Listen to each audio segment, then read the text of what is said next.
Hello friends, good morning. This is Sanjay and once again I welcome to all of you in BPS spoken classes. So my dear student, I hope you are ready to learn a new topic of spoken English. So first of all, I would like to tell you that if you want to really learn spoken English, so you have to make ready your ears, your tongue and your hands. Without taking any more time, let's get started. The new topic, that is imperative sentences. So my dear student, imperative sentences are the sentences having the sense of order, request. आज हम imperative sentences start करेंगे. वाक्य क्या होते हैं, कितने प्रकार के होते हैं, ये हम कल की क्लास में डिस्कस कर चुके हैं. आज हम imperative sentences पढ़ेंगे. स्पोकन इंग्लिश में सबसे इजी टॉपिक imperative sentences होते हैं, क्योंकि हम इंडिया में बहुत सारे इंपेरेटिव सेंटेंसेस का यूज बचपन से ही करने लगते हैं. जैसे कि कम इन, छोटे से बच्चे को भी कहोगे आप कम इन तो वो आ जाएगा, उसे पता है कि कम इन का मतलब है पास बुला रहे हैं. तो ऐसे ही छोटे छोटे सेंटेंसेस हैं जिनको आप बगैर कोई ग्रामर के चैप्टर को कंप्लीट किए सीख सकते हैं और यूज करना शुरू कर सकते हैं. सो I would like to request to you that you have to increase your vocabulary, increase your tongue practice. As much as you will increase your tongue practice, your spoken English will be strong. Okay, so let's see. Get lost, दूर हो जाओ. Come here, यहाँ आओ. अब यहीं पर आपको नहीं रुक जाना है, आपको दूसरा सेंटेंस बनाना है इनका. Come here, come in the room.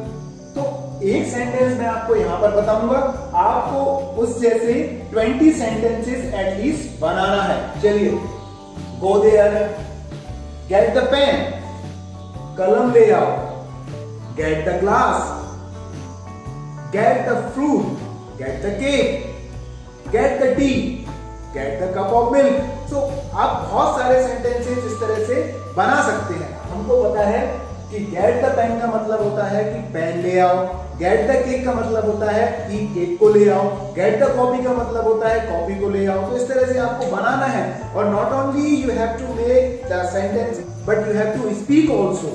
सो दोबारा मैं आपसे कहना चाहूंगा कि आप जितना सुनते हैं, जितना बोलते हैं, उतना पढ़ना भी है. जहां भी आपको इंग्लिश वर्ड्स मिल जाते हैं उनको सही प्रोनाउंसिएशन के साथ पढ़ना है. डोंट गो, मत जाओ, don't come, don't eat, don't play, ये ऑर्डर फॉर्म है. इसी को अगर आपको रिक्वेस्ट फॉर्म में लगाना है, छोटा सा बच्चा है उसको पापा बोलेंगे डोंट प्ले. अगर छोटा सा बच्चा पापा को बोलेगा पापा मत खेलो, तो वो ऑर्डर फॉर्म में नहीं होगा, वो रिक्वेस्ट फॉर्म में होगा. पापा प्लीज डोंट प्ले. अगर आपको इसी को रिक्वेस्ट फॉर्म में बोलना है तो आपको प्लीज लगाना पड़ेगा. डोंट ईट, कंप्लीट इट, इसे खत्म करो. कंप्लीट द वर्क, काम को खत्म करो. कंप्लीट योर स्टोरी, अपनी कहानी को खत्म करो. ओपन द डोर, दरवाजा खोलो. ओपन द विंडो, खिड़कियों को खोलो. ओपन द माइंड, दिमाग को खोलो. तो इस तरह से आप बहुत सारे सेंटेंसेस बना सकते हो. और अगर आपको इंग्लिश सीखना है तो आपको बनाना ही होगा.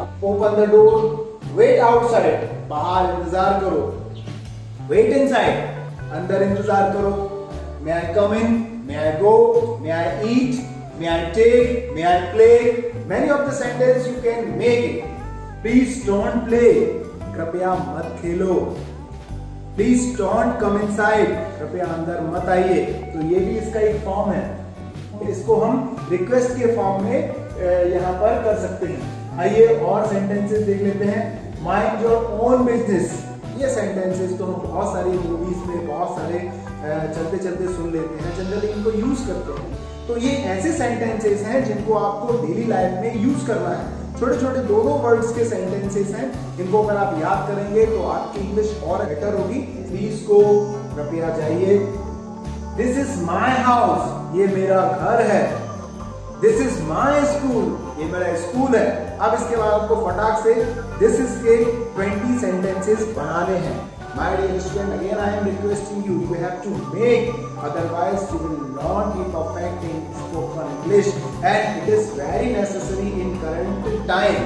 English is world language, we can say. Okay, let's see. This is bus stand, ये बस स्टैंड है.